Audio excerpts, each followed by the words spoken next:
Ayni kunlarda yurtimizda Navruz bayrami shukuhi kezmoqda. Navruz shodiyonasi Ramazon oyi bilan hamnafas Eid Ramazon bayrami tadbirlariga ulashib, qo'shaloq bayram sifatida inson qalbiga shukronalik tuyg'ularini ulashmoqda. Milliy madaniyatimizni, qadriyatlarimizni o'zida aks ettirgan bu shodiyona kunlarni Baxmalning Mustaqillik mahallasida yashovchi turli millat vakillaridan iborat yurtdoshlarimiz munosib qarshi olishgan. Erta tongdan karnay surnaylar sadosi Turkiston tog' tizmalari bo'ylab aks sado berib, barchaning qalbiga shodlik, birdamlik, hamjihatlik tuyg'ularini ulashgandek go'yo.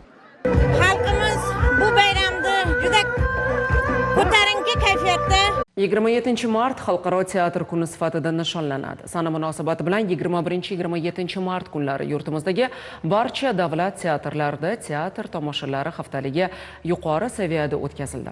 Mazkur haftalik davomida Madaniyat vazirligi tizimidagi 37 ta davlat teatrlari tomonidan 283 ta tomoshalar namoyish etilgan bo'lib, ushbu tomoshalarga 103 ming nafardan ortiq tomoshabinlar tashrif buyurdi.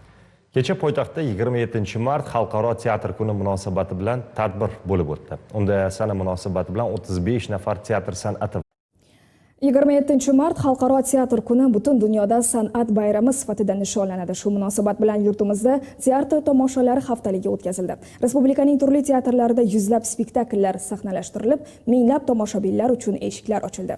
Kecha bayramning asosiy tadbiri poytaxtimizda bo'lib o'tdi. Anjumanda o'z mehnati bilan teatr san'atiga hissa qo'shgan 35 nafar ijodkor madaniyat va san'at fidokori ko'krak nishoni bilan taqdirlandi. Jarayonlar Ruxsora G'afurova reportajida.